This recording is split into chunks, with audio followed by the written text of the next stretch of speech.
अब उस समय का नारा था कि Indira is India and India is Indira. तो जब ये पारिवारिक राजनीति होती है, इसका आप डेंजर समझिए, क्योंकि आपको बहुत गलत रास्ते में ले जाती है और इसमें देश का नुकसान होता है, जैसे इमरजेंसी में हुआ था। जैसे कि मैंने कहा, आज का कार्यक्रम हम इसीलिए कर रहे हैं क्योंकि हम सब जानते हैं कि इमरजेंसी के सबक हैं। तो इमरजेंसी के लेसन्स क्या हैं? मेरे लिए 5-6 सबक जो हैं मैं आपके सामने रखना चाहूँगा। एक तो मैं बहुत विश्वास के साथ कह सकता हूँ कि डेमोक्रेसी जो है हम लोगों के डीएनए में, कि अगर हम जो है ऐसे माहौल में, क्योंकि बहुत जगह जो हैं ऐसी तानाशाही, ऐसे माने जो अत्याचारें हुई थी, पर जिस तरीके से, जिस डेमोक्रेटिक तरीके से हम लोगों ने विरोध किया, अंत में फोर्स किया कि इलेक्शन होगा। क्योंकि इलेक्शन क्यों हुआ? वो सोसाइटी में वो उभर के आ रहा था, जो शासन कर रहे थे उनको पता था कि देश इमरजेंसी को मानती नहीं है, 2 साल हो चुके। तो जो रेजिस्टेंस, जो सोसाइटल रेजिस्टेंस जो थी इमरजेंसी के खिलाफ, उसके कारण 77 का चुनाव। और मैं कहूँगा कि इमरजेंसी से ये साबित हुआ कि डेमोक्रेसी जो है हम लोगों के खून में है, हमारे डीएनए में है, और हम किसी भी हालत में हमारी जो डेमोक्रेसी जो है, जो फ्रीडम जो है, जो कॉन्स्टिट्यूशन जो है, इसको हम, भारत की जनता हर समय इसकी सुरक्षा करेगी, कोई खोने के लिए तैयार नहीं। दूसरा कि फ्रीडम्स जो है, इमरजेंसी जैसे स्थिति तब होती है जब लोग जो हैं अपना हित, और मैं आपके उस कहानी के बारे में मैं सोच रहा था, जब फैमिली देश के से ज़्यादा आप फैमिली को आगे करते हैं, तब इमरजेंसी जैसे स्थिति होती है। और ये जो है, अब उस समय का नारा था कि Indira is India and India is Indira. तो जब ये पारिवारिक राजनीति होती है, इसका आप डेंजर समझिए, क्योंकि आपको बहुत गलत रास्ते में ले जाती है और इसमें देश का नुकसान होता है, जैसे इमरजेंसी में हुआ था।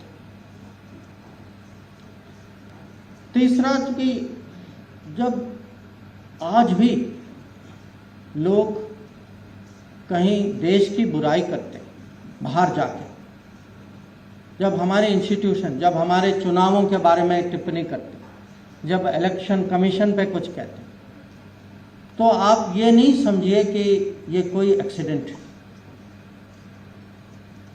आप इन लोगों से बच के रहें, क्योंकि जब लोग हमारे इंस्टीट्यूशंस को अटैक करते हैं, अगला कदम है कॉन्स्टिट्यूशन को अटैक कर रहे हैं, फिर डेमोक्रेसी को अटैक करते हैं। तो हमें जो है अपने इंस्टीट्यूशंस को प्रोटेक्ट करके रहना चाहिए, क्योंकि हम एक किस्म से डेमोक्रेसी को प्रोटेक्ट कर रहे हैं। चौथा कि हम जो है अपने सिटीजन, अपने नागरिकों को एम्पावर करना चाहिए। और आपने देखा होगा कि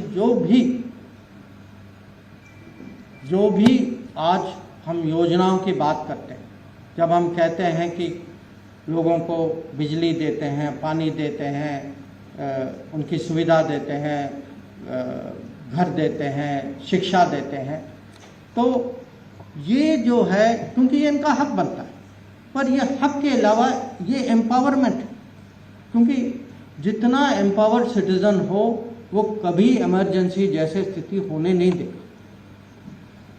75 और 77 के बीच में लोग इतने एम्पावर्ड नहीं थे, पर तब भी उनमें वो भावना थी कि हम इसको चलने नहीं देंगे।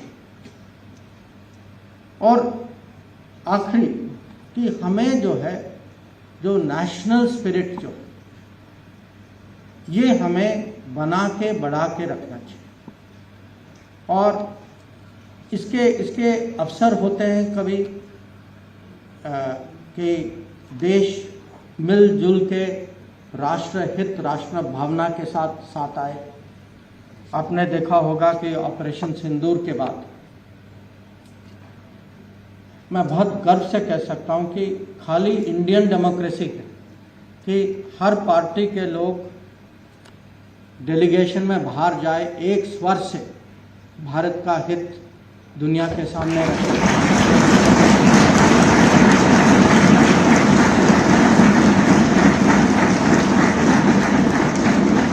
तो अगर ये बॉर्डर का विषय हो या मेक इन इंडिया को कैसे प्रमोट करना है, या जब कोविड की महामारी चल रही थी कि हमें अपना गर्व था अपने वैक्सीन की, तो आप इस मॉक पार्लियामेंट में थोड़ा सोच भी लें कि राष्ट्र भावना क्या है, कौन से लोग हैं जो मिलजुल के काम करते हैं और कौन से लोग हैं जो ऐसी चीज़ों की आलोचना करते हैं।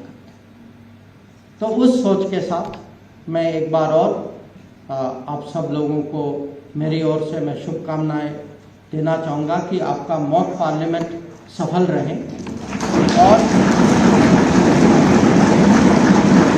और आप जो घटनाएं 50 साल पहले हुई, आप इसको इतिहास के रूप में न देखें, ये आज भी जीवित है।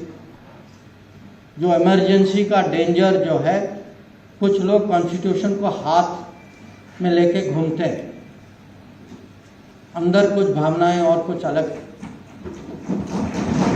ये आप समझ लीजिए। लोगों का रिकॉर्ड देखिए, पॉलिटिकल पार्टीज की भी डीएनए होती है और ये डीएनए कि आज तक इमरजेंसी के बारे में रिग्रेट कभी भी ये नहीं कहा कि गलत निर्णय था, कि हम सॉरी हैं कि हम लोगों ने कितने देश का जीवन, कितने लोगों का जीवन बिगाड़ा। तो उसके साथ मैं आप सबको एक बार और बेस्ट विशेस।